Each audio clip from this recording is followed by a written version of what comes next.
बड़ी सौभाग्य की बात है कि आज इस पावन धरती पर मुझे भी अवसर मिला है। तो आइए अब एक प्रभु कृष्ण का भजन हो जाए, उसके बाद कथा की ओर आप लोगों को ले चलूंगी।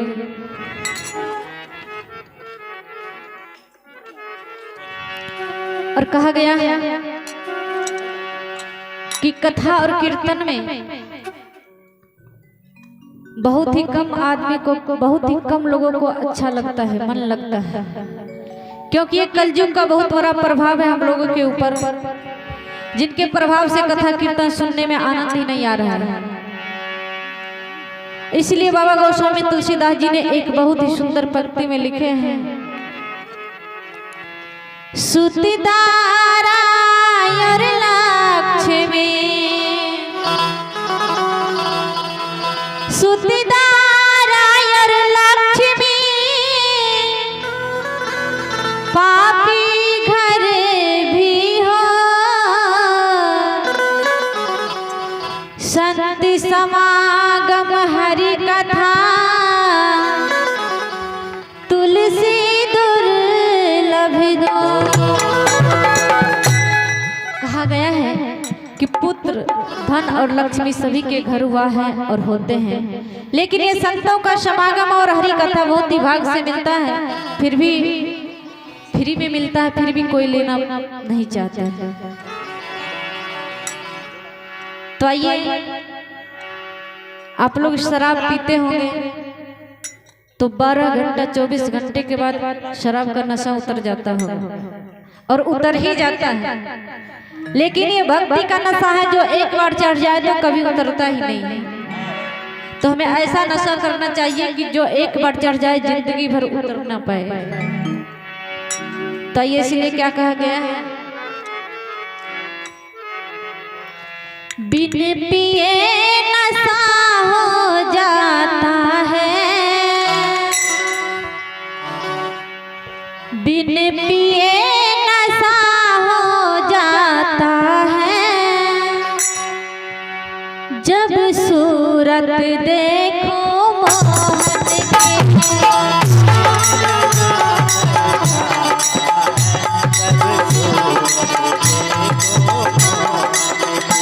ना जाने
और क्या घुघरा लटे मुख पर लटके, घुघरा लटे मुख पर लटके,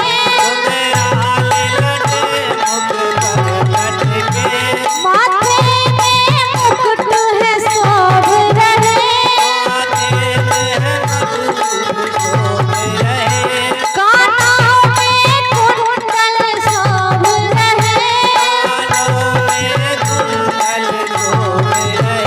वो मंद मंद मुस्काता है, राधे राधे राधे राधे, जब मंद मंद मुस्काता है, जब सूरत देखो मोहन की, ना जाने क्या हो जाता है, जब सूरत देखो गिरधर की, बिन पिए नशा हो जाता है, जब सूरत देखो मोहन की, बिन पिए नशा हो जाता है, जब सूरत देखो मोहन की, जब सूरत देखो मोहन की, जब सूरत देखो मोहन की। प्रेम से बोलिए वृंदावन बिहारी लाल की, राधा रानी सरकार की। देखिए आप लोग चुपचाप ऐसे बैठे हैं, लगता है कोई मूर्ति सा बैठे हैं। जयकारा लगाने में भी कंजूसी कर देते हैं आप लोग। एक तो कम जनसंख्या में है, लेकिन आप लोग थोड़ा सा जोर से जयकारा करिएगा, तब तो गांव वाले सुनेंगे तो आएंगे यहाँ सुनने के लिए। क्योंकि कभी नहीं कहा है कि जो समय गुजर जाता है फिर लौट करके नहीं आता है। जो बीत गए दिन वो जमाने नहीं आते, आते हैं नए लोग पुराने नहीं आते। जो लोग जो व्यक्ति चले जाते हैं वो लौट करके नहीं आते हैं, नए आदमी तो आते ही रहते हैं। उसी तरह ये समय है, जो समय गुजर जाता है फिर लौट करके नहीं आता है। लेकिन फिर भी हम लोग पर समय का उपयोग नहीं करते हैं, सारा दिन काम काम करते रहते हैं। लेकिन कहा गया है कि जब तलक है जिंदगी फुर्सत नहीं है काम से, जब तलक है जिंदगी फुर्सत नहीं है काम से, कुछ तो समय निकाल लो प्रेम कर लो राम से। बाबूजी जब तक ये सांसें चलती रहेगी तब तक सारा काम धाम लगा ही रहेगा। जिस समय ये सांसें निकल जाती है, जीवात्मा निकल जाती है शरीर से, तो सारा काम खत्म हो जाता है।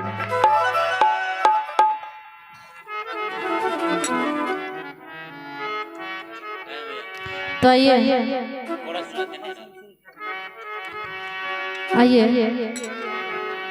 अब आपके बीच एक छोटी सी कथा रखने जा रही हूँ।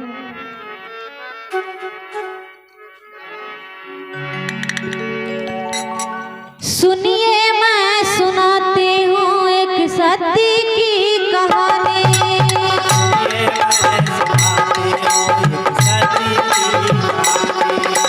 सुनिए मैं सुनाती हूँ एक सत्य की कहानी।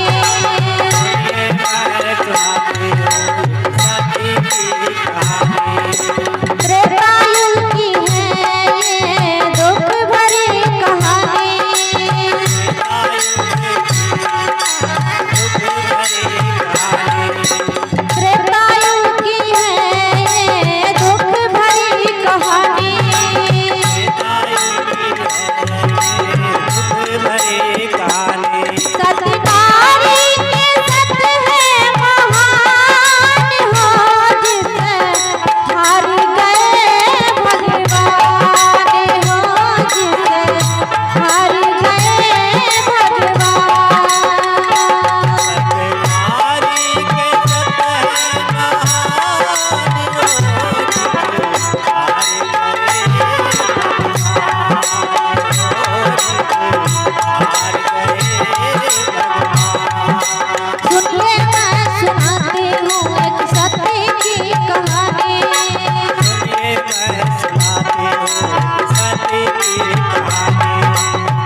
आइए अब मैं आप लोगों को मद्र देश की कथा सुनाने जा रही हूँ, जिसे अभी मंदरास कहा जाता है। और मद्र देश के राजा थे अश्वपति। राजा अश्वपति को ईश्वर ने सुख ऐश्वर्य धन धान सब कुछ दिए थे, लेकिन एक संतान की कमी थी, जिनके लिए रात दिन राजा रानी तड़पते रहते थे। ईश्वर से कामना करते कि हे प्रभु, मैं कितना बदनसीब हूँ, कितना अभागा हूँ, जो मुझे इतना सब कुछ रहते हुए एक संतान की कमी है, जिसके कारण मैं अपने आंखों से हमेशा आंसू बहाते रहता हूँ। राजा अश्वपति चिंता में हमेशा रहते और रानी से कहते कि हे रानी, आज सभी का हरा भरा गोद देखकर मैं बहुत ललाहित हो रहा हूँ, मैं व्याकुल हो रहा हूँ अपने संतान के लिए। प्रभु से कहते हैं प्रभु है ईश्वर, आपने सब कुछ दिया, सुख ईश्वर सब कुछ है, धन धाम है, इतना बड़ा राज है, प्रजा है, संपत्ति है, लेकिन एक संतान नहीं है प्रभु।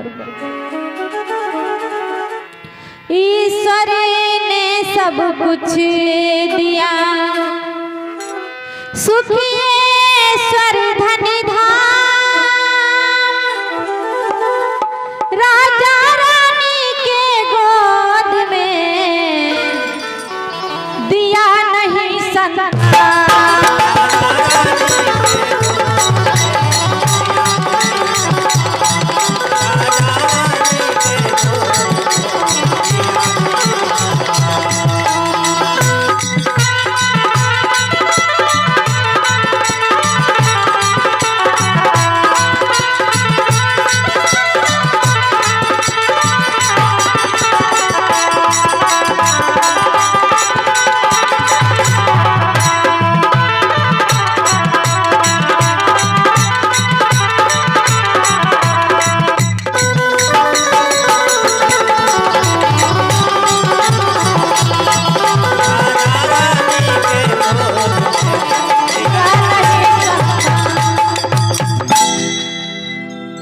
ईश्वर ने सब कुछ दिया है, लेकिन एक संतान की कमी है, जिसके कारण मैं इतना चिंतित रहता हूँ। प्रभु, हमसे क्या भूल हो गई है जो एक बालक मेरे गोद में नहीं आज तक खेल रहा है। अब राजा अश्वपति और रानी रात दिन अपने आंखों से आंसू बहाते और मंदिर मंदिर मस्जिद मस्जिद जाकर के अपने ईश्वर से, परमात्मा से, प्रभु से विनती करते कि हे प्रभु, बस एक संतान दे दो और मुझे कुछ नहीं चाहिए। संतान बिना घर आंगन अच्छा नहीं लगता,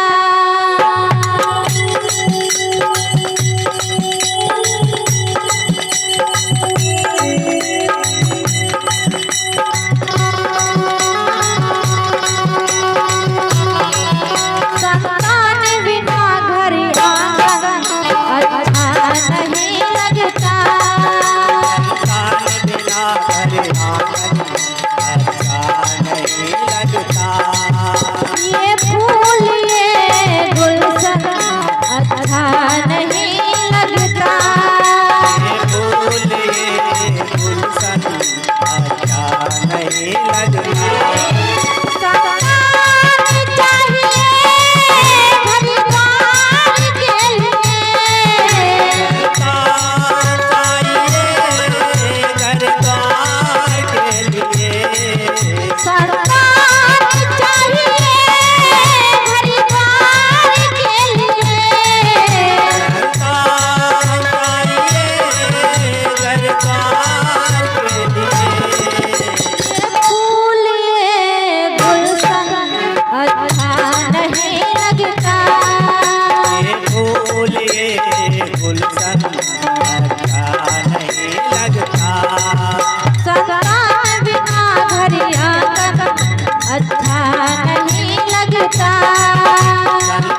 से आंसू बहा रहे हैं और ईश्वर के दरवाजे पर जाकर कहते कि हे प्रभु, हे ईश्वर, हे परमात्मा, बस एक संतान की कमी है जिसके कारण मैं दर दर की ठोकरें खा रहा हूं। लेकिन तीसरा अवस्था गुजर गई, एक भी संतान आंख देखने को नहीं मिला राजा अश्वपति। अंत में सारे प्रजा को बुलाते हैं, सारे प्रजा से कहते कि हे प्रजागण,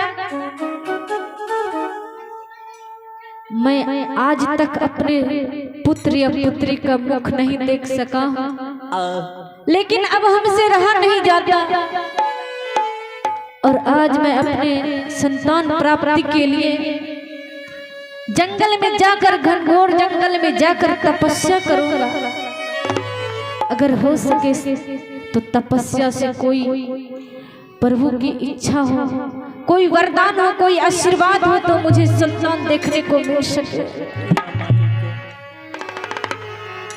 और राजा अश्वपति सारे प्रजा को बुलाते हैं, सारे प्रजागण राजसभा में आते हैं। राजा अश्वपति जब अपने प्रजा से कहते हैं कि मैं जंगल जाऊंगा तपस्या करने, तो सभी प्रजा रोने लगते हैं, कहते हैं हे राजा साहब, हे रानी माँ, अगर आप सभी चले जाएंगे तो हम लोग कैसे रहेंगे? ये दरबार अच्छा नहीं लगेगा, ये महल सोना सा लगेगा रानी माँ। लेकिन रानी माँ अपने प्रजा को समझा रही है कि हे प्रजागण, इस राज्य को चलाने के लिए एक उत्तराधिकारी होना जरूरी है, इसलिए मैं तपस्या करने के लिए जा रही हूँ और फिर मैं लौट आऊंगी तपस्या करके, तुम लोग चिंता मत करो। अब राजा अश्वपति सारे प्रजा से आदेश लेते हैं, सारे प्रजागण रो रहे हैं और राजा अश्वपति अपने आंखों से आंसू बहाते हुए अपने राज्य मद्र देश से बाहर चले जा रहे हैं। रानी की आंखों से आंसू की धारा बह रही है, सारे प्रजा, दास दासियां, मंत्री, सेनापति सभी रो रहे हैं और राजा अपने राज्य से बाहर चले जा रहे हैं। हंसाबेला तू ही, रुलाबेला तू ही, हंसाबेला तू ही, रुलाबेला तू ही, कि दर दर के पागल खिलाबेला तू ही, दर दर के पागल खिलाबेला तू।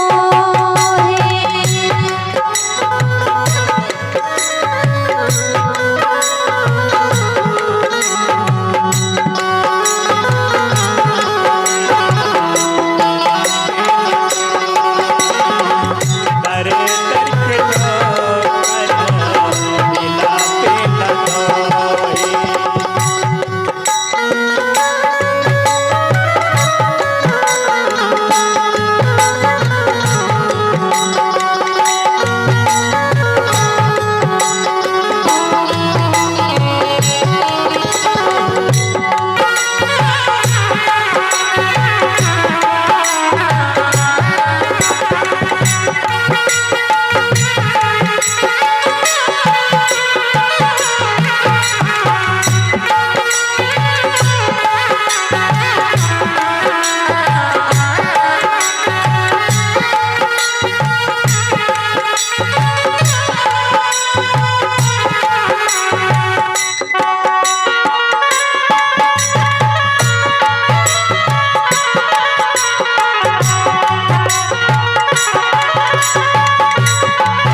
अरे तड़कता ढीला तेला धोए दुनिया बनाने वाले सबके तेरे नूर है माया के नगरिया से जाना जरूर